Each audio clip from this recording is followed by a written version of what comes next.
What's up, everyone? Jeremy Majors here with Major Academy Dog Training out of Green Bay, Wisconsin. And we are live. This is episode 103 for our weekly show where we take your questions and we try and answer them to the best of our ability. So if you have any questions, please feel free to ask multiple questions too. You're not just subjected to one question. And remember that these questions help others. So your question will not be the only, you will not be the only person struggling with that issue. So don't be shy and ask some questions. Well, right now we are here and there's a dog that is in the Green Bay area, or somewhat close to us, where I guess someone posted on Facebook that they're in trouble. The dog is very aggressive, and the dog's going to have to be given up.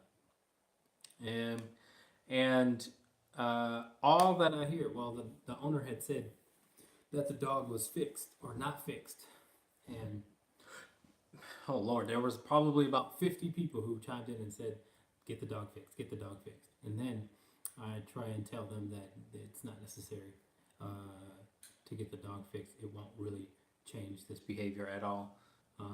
And there's a lot of people that are arguing with me currently about that. And so that's a good little subject to talk about. So we'll maybe answer some questions first and then get to that. But does neutering help? Yes or no? Is the question that everyone seems to be pretty convinced that neutering is the solution. So we'll talk about that. All right. Hi Kim, how are you? Okay. My internet has not been working, which is why I'm kind of here late. And so I apologize if it's a little glitchy. Hopefully this show goes smooth. But what's up, Jamal? What's up, good brother? What's the topic? The topic is whatever. We're going to talk about dogs being neutered or not. That's a good topic because it seems to be a hot topic on some Facebook post. So we'll just go ahead and get into it. I'll talk a little bit about it. Does neutering your dog help when it comes to aggression? Because that's the solution that was being passed around on this post. Does neutering help? And there was a lot of people giving me crap because I wasn't a vet. And so, but I would disagree with them on that part. I don't think vets really deal with behavior. They just do the neutering, but they don't deal with the aggression, and they don't deal with the aftermath of, when the dog does get neutered. I've watched plenty of dogs throughout my entire dog career, or whatever. This will be year 13, but plenty of dogs, and I've monitored them before they got neutered, and then I observed them after they got neutered. And while there is a difference, it's very minute. It doesn't make a difference, especially when it comes to, territorial aggression. I mean, the dog's not just biting anyone. They act like, oh, good Lord. And I also got onto the subject of people hating on e-collars. There's this one person who said, no matter what you do, do not go with a trainer that uses an e-collar. And I'm like, really? Is there a world of people who actually think that there are, like, e-collars make dogs aggressive? We should also talk about that as well. All right, we got some questions coming in. Let's check them out. Kim says, Dozer has a soft tissue injury in his shoulder. Positive news, as they suspected bone catcher. Thoughts on mind games, toys, etc. while he's on leash restriction. Oh goodness, um, that's a tough one. You know he likes to move a lot. Um, yeah, can he? If he can walk, that would be cool. Uh, I I do have a video, although I don't promote trick training, but you may want to look into doing some things that just require him being right in front of you, as far as just like teaching them tricks. One of the things that I teach my dogs, or I like to teach dogs, is how to stand on command. So when they're in a down or a sit, get them to stand on all fours. That's sort of a little trick you can do, going back and forth from down, sit, stand, where he's not really moving it that much. You know what I mean? So it wouldn't hurt him that much. So you could do that, and then you can do that with distance too. So you get really good. You can do that. Make him stay, walk across the room, get him to stand from a down position while he's across the room. Little things like that. I mean, again, I'm not a big advocate of trick training because, you know, it doesn't do much, in my opinion, because I'm, coming from a behaviorist standpoint. But that's what I would try. See if you like it. Hi, Mom. All right, next question. They can answer that. I'm sure people who have neutered dogs, some inbox me and have serious aggression. Yeah. Hello, great topic, interesting and important. It is. How far out are you booked for training and rehab? How much time do they spend with the dogs on a daily basis? Great question. I spend about 6 hours with the dogs on a daily basis, and booked out until March. So March would be the first available spot. Why don't you inbox me? Because I may have an earlier spot for you if you're interested. So go ahead and inbox me. But as of now, it's March. All right. Okay. Let's see. Hey, Jeremy, do you believe that a household with 2 fighting dogs, male bully breeds, can ever be fixed as opposed to just being managed? If they've been fighting for almost 2 years in the home, do you feel dogs can hold a grudge after continuous fighting? Great question. Yes, I do think that 2 fighting dogs in the home can be. I don't like the word fixed. Their relationship can be one of which you don't have to manage. That's what I'll say. And I say that because when you're dealing with 2 dogs, or any dog for that matter, you're dealing with a relationship, and their focus should be on how to get them to see what they used to see. If they were always fighting, that's one thing. But if there was a period of time where the dogs didn't fight and they were buddies, then that's what we have to try and get back to. And so again, it's the relationship thing. But it's going to take a lot of control from the owners. The owners have got to completely take control of both dogs for the other dog's sake.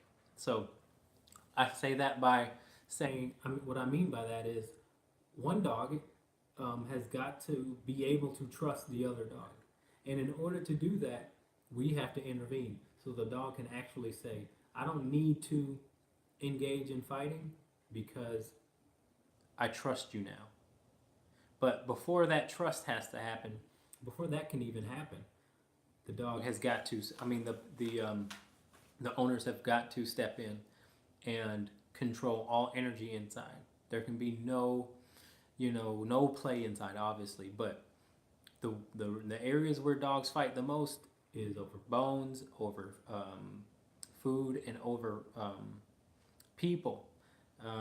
And so you take that away, you take those things away, or make it not okay.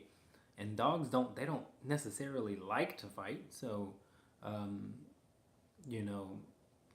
it's again all about maybe creating some separation, but not separation in the form of putting a dog over the or separating them by some sort of doggy gate, or putting them in a kennel or something like that. Not that type of separation. But what I mean is separation through your control, like, putting both dogs on a bed and allowing that calm energy to reestablish the relationship. Okay, that's the key.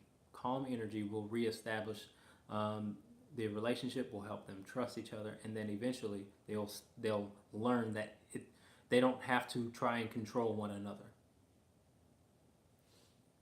All right? Great question. All right, there is research to show that in dogs, neutering can actually increase and cause dog aggression. I have personal experience with this. Vets are taught that neutering decreases the dog's population so that it's be pushed. They do not deal with behavioral, but rather refer it out. Many vets are coming around on this as they realize the importance of hormones and bone maturity. Our vet supports our decision to keep Dozer intact, but as you know, he can never be boarded, and so many local trainers refuse. That is ridiculous. Why are trainers refusing and boarding places refusing to take dogs that are? This is ridiculous, and the vets do push it because it helps keep them getting paid. Obviously, the more that they do surgery, the more that they can get paid. But it's just ridiculous, man. You should have seen this conversation. It was just everyone was saying, step one, get them fixed. First thing you want to do, get them fixed. It's like, no, you guys shouldn't even be giving out advice like that because you're not a vet or a behaviorist. So the post was about an aggressive dog, and their solution was to get the dog fixed right away. And then, as soon as I stepped in, they had a big problem with that. But I invited them to the show, so hopefully some of them are watching. That'd be great. Maybe we might even get them to answer some or ask some questions. That'd be even better. We adopted a dog from Lucky 7 in May 2018. He came from Houston, and he hates my husband. We have tried everything. It seems like it's getting worse, where he growls and barks the whole time my husband is in the house. Diesel will not look at him, take treats from him, or let him pet him. We are at a loss, as he likes everyone else he comes in contact with, even all males help. That's okay. So what I would do, Tammy, is when you have a dog that doesn't like another person in the household, the person that he doesn't like has to let the dog come to him. Okay, so the husband should not even try to give treats, should not try and pet. Give the dog some space. The other thing is, whoever the dog is, if the dog is growling in between, so most of the time, so say that I'm you, right? So I'm Tammy, dog sitting right here, husband comes and tries to pet the dog right here. Make sure that scenario doesn't happen, because dogs can get a little bratty when they're right next to you. So you may have to, or other people may have to sort of push him away so that he can be open to the possibility of being in that relationship or considering that relationship. I just had my neighbor who has an Australian Shepherd do the same thing. So the Australian Shepherd lived with the woman for a very long time. Now they moved in, and the man of the house gets growled at, whatever, blah blah blah blah, when he tries to pet. So I said, no one pets the dog until the dog goes to you to be pet. And it only took like one day, and the dog wanted to be pet. And so sometimes if dogs sort of are deprived of what they like, they'll seek it out in others to get it. Okay, but if they're getting all of their fix, so to speak, from people that the dog lives with or whatever, they're going to be less likely to be open to establishing relationships with others. But here's the other thing: the husband can walk the dog, the husband can feed the dog, The husband can take the dog out to pee and poop and do some things too. That'll also help very much. But it shouldn't be, he shouldn't be trying to push himself on the dog, because some dogs are sort of, resistant to that. So, um, two things: create separation from, you know, maybe yourself and the dog, so the dog can, want to be pet enough to go up to your husband. And then the other thing is, let your husband do some activities with the dog so that they can establish a relationship. All right. Thank you for your question. Feel free to ask another one.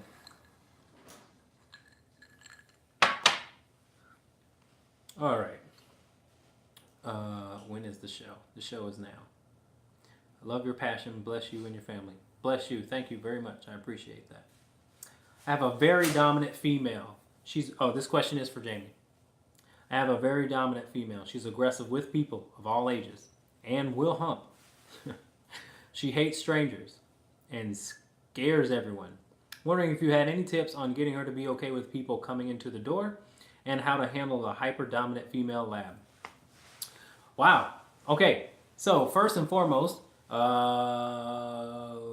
where'd you get the dog? And if you got him from a breeder, then you should call the breeder and inform him or her that you have this problem and that they need to be aware of breeding aggressive, fearful dogs. Second of all, okay, this is the game plan within the household.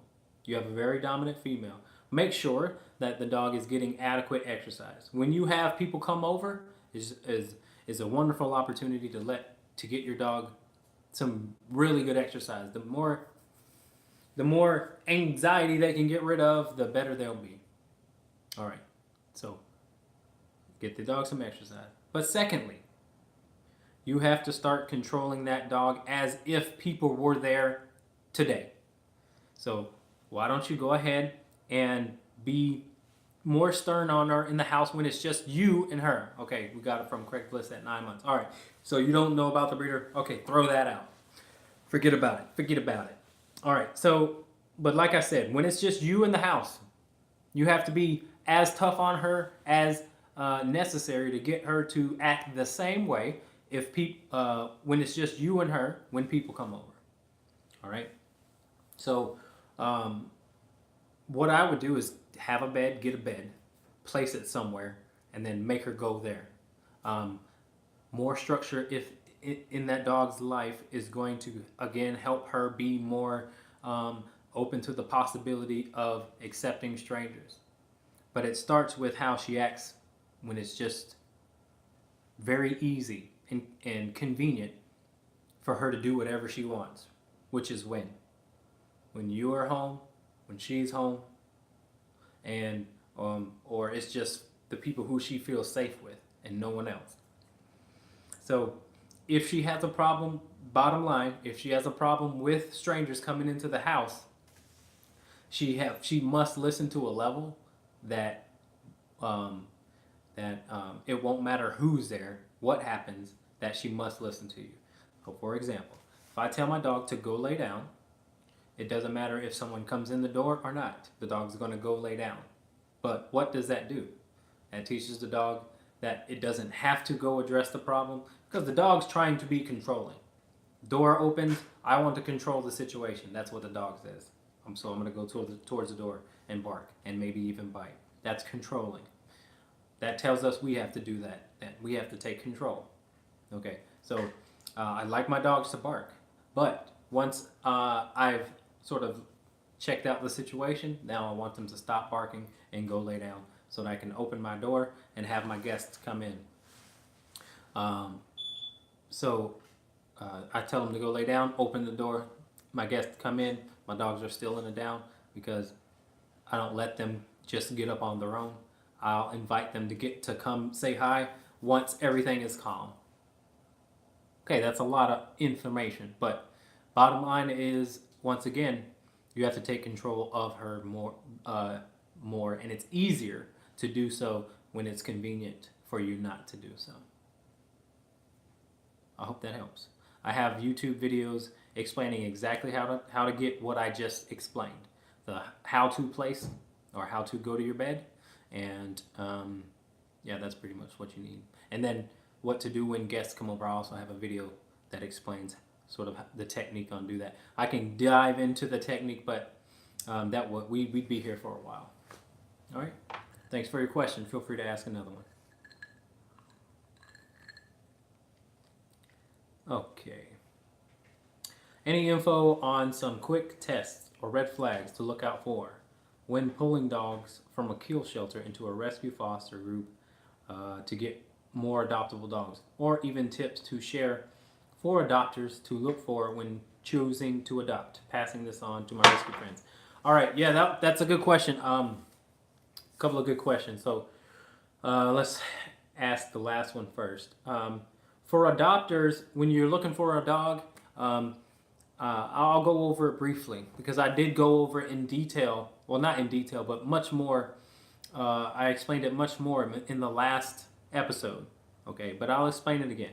Okay, so what to look for if you're an adopter and you want to look for it. I just actually posted a video about this on Facebook. I mean on YouTube too. So I'll pass that on. But you want to take in consideration your lifestyle. You know, what's your lifestyle? Is it active or is it not so active? That should determine what type of dog you get. Can you get a lazy young dog? Yes, not likely. Can you get a hyper old dog? Yes, but not likely. So, based on your lifestyle and how active you are, you may if you're a very active person, say you're a runner, you hike, you camp, you take walks or whatnot, then you can get that young dog because you'll be able to give the dog what it needs. Say you're not such an active person, maybe you go to work for 8+ hours a day. Go ahead and get that senior dog. Pull that senior dog. Let him live out his glorious days with you. He probably won't need much, but a nice peaceful walk anyway. So your lifestyle and how active you are is definitely a key or of a good start. Okay, and then depending on what dog you have already in the house, you should remember that male and female combination are the most likely to get along. Then it goes male and male. Then it goes female female. Female combination is the least likely to get along. I'm not saying that combination doesn't work because there's plenty of them that do work, but if you want to optimize dogs getting along, male and female first, then male, then female. And I get calls most of the time. It's female that are fighting in the home. And then you also then want to evaluate the temperament of your current dog. Okay, we already took care of gender. Now we got to talk about temperament.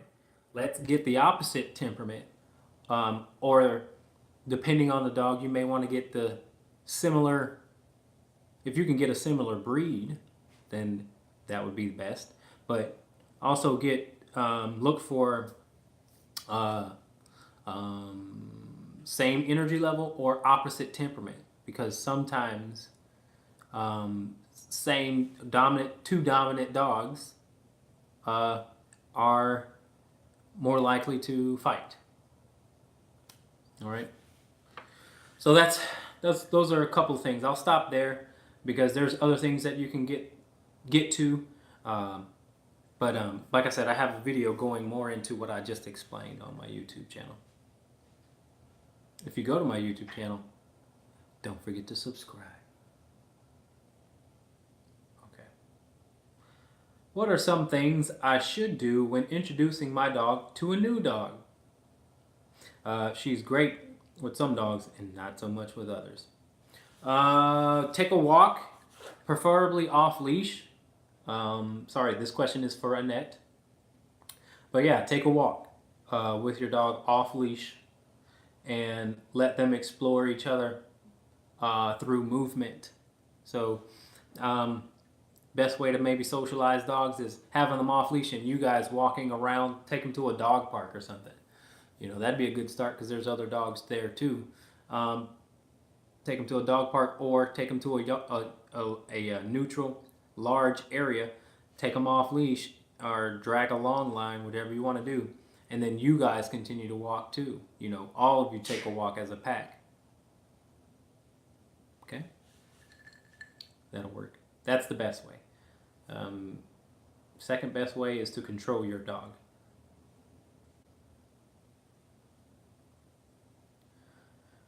All right. Thanks for your question.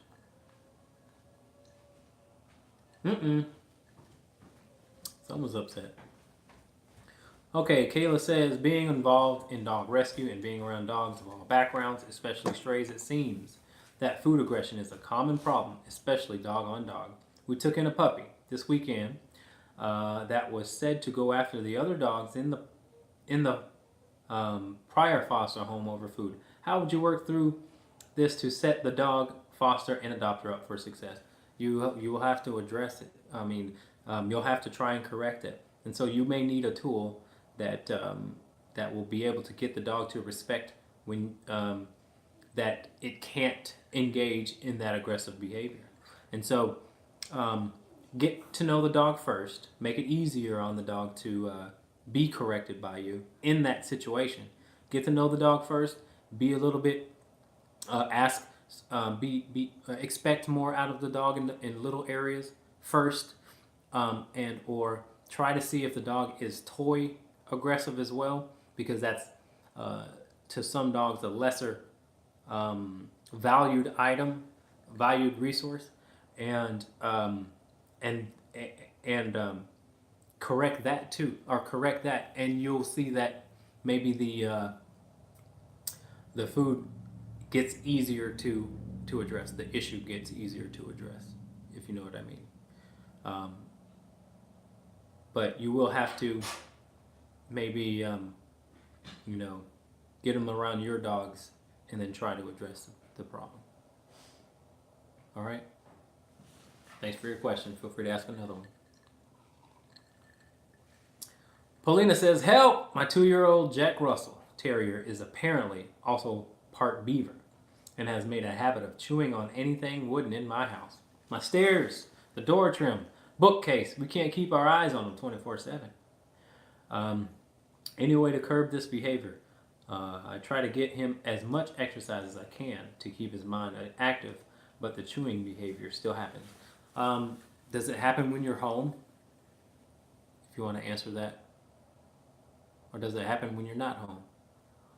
Hi, Reg. Because depending on, I can give you a couple different answers.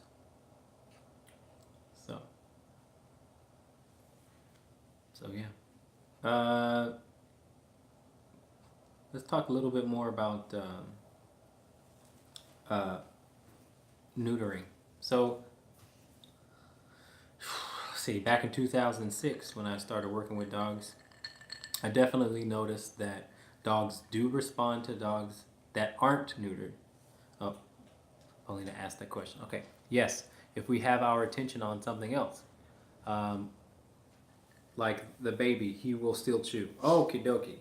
Now I can kind of tell you. Okay, so if what you're doing right now isn't working, you will have to add some sort of adversive punishment or tool.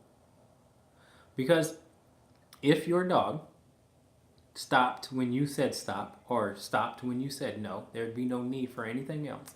But if it doesn't, you'll have to add some sort of tool. Okay, I'm going to list off some tools that will work, that could work. The pet convincer, that could work.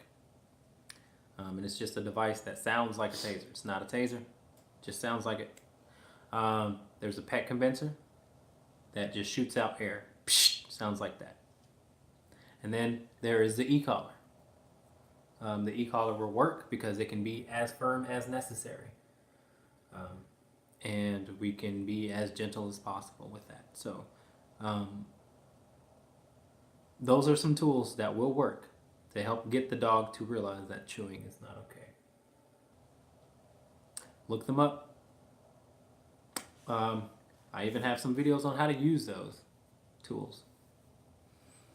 So I start with something simple, even a water bottle with a squirt bottle or whatever.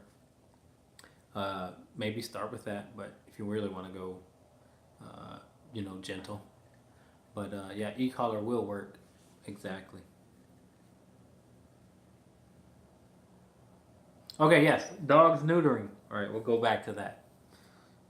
So I did notice that dogs that are neutered do respond negatively to dogs that aren't neutered, and that's weird to me, but it's a fact. Um, Even dogs. So we used to have a policy that after your dog was neutered, it'd take about a month for those hormones to completely come out of the dog's body, and we only knew that because there'd be this one dog that would just hate this dog, and or if that scenario would happen, we'd always ask the owner, "I bet you got your dog neutered lately, didn't you?" And almost every time they would say, "Yep." So, that being said, I have worked in dog daycares with at least over 700 dogs, not at once, multiple dog daycares, but about 700 dogs. And I've experienced over the years the difference between the difference in attitude, pre-neuter, post-neuter. And in my experience, it's not that much of a difference, if any. I think it is a made up thing to keep people from controlling the population, which is fine. I have no problem with that. But let's not talk about neutering a dog because their behavior is. Let me see my son. Because their behavior is aggressive. You come chill with daddy. Okay. Reggie is going to help me answer some questions. Going to help me answer some questions? Okay. So yeah, I think neutering is a little bit overblown. I don't think it is necessary. I've worked with dogs who are aggressive, that have their genitals, and I've never came back to the owner and said, you know what, your dog needs to be neutered. And I've dealt with dogs who are very aggressive that don't have balls. So, or excuse me, sorry, don't need to say that. That aren't neutered. Okay. He is calm when he hears me talking, so I think he should be good. But are you looking at the camera? Anyway. Okay. Next question. Oh, there's no question. All right. So anyway, that's my thoughts on neutering. Again, I think it's a controversial topic. Many vets are obviously going to push it because they get something from it, but I don't get anything from it. All I do is train dogs no matter if they're spayed or not. I do know, for example, that if dogs are spayed and neutered by too young, or even for some females, that they'll act different. My female dog was probably 2 years old when she got spayed, and she acts different. She's more fearful now of things. So there's negative things that can happen as a result of spaying and neutering. There's a lot of breeders. There's a lot of breeders that require you to wait at least. Sometimes it's 18 months. Sometimes it's a year for males, and then after a female's first cycle, then they can say it's okay to spay. Have you ever had a female that is spayed too early, that had inverted vulval. No, I have never experienced that. Thoughts on CBD oil with dogs? I haven't tried it, so I couldn't give you couldn't really give you a good answer. But I am open to anything that is going to help. So I may have an answer for you soon. Don't suck on my thumb. I may have an answer for you soon, but I have to try it first. Yeah, they have CBD oil for dogs, and they have CBD dog treats going around now. But I haven't tried any of it yet. We'll see how it goes. All right. All right, you guys. Well, if you guys don't have any other questions, I don't have anything else to talk about. Do you have something to talk about? Huh? Reg, tell him. Tell him spaying and neutering is not always good. All right, you guys, I'm going to get out of here. Please give me a thumbs up or something like that if you liked it. And we'll be here next Wednesday. Okay? See you later. Say bye, Reg. Say bye-bye. No, right here. Look here. Look here. This one. There you go.